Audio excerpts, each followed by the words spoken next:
So guys, bali pinalitan ko pala yung engine. Kasi yung pulang engine, so wala siyang wala siyang yung torque. Tatakbo ka lang niya ng dahan-dahan. So hindi ako masaya sa ganun. So gusto ko, pinalitan ko siya ng mas malaki. Yan, pinalitan ko siya ngayon.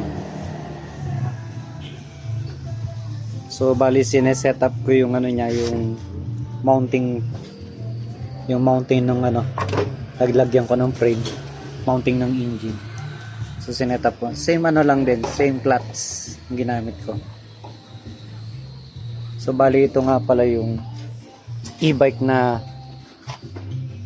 ginawa kong motor engine. Tapos yung gearbox niya, so pa rin siya. Hindi ko siya dinisable. Ang dinisable ko lang yung yung motor niya rito, yung electric.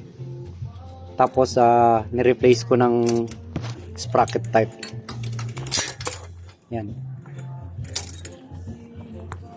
So nung first kasi ito yung minount ko. Kaso malakas yung damba niya. Masyadong malakas. Tapos kaya pinalitan ko ng pula ng maliit na engine. Kaso bitin naman ako sa lakas. So ngayon ibabalik ko siya, pero may itotono ko yung niya, yung bigay ng gasolina para hindi siya ganong lumamba. Kasi siya mapipil mo yung power niya. Ngayon palitan ko siya. Bali 7 horsepower yung engine na to. 4 stroke, yun 2 stroke. Okay guys, using ko muna to.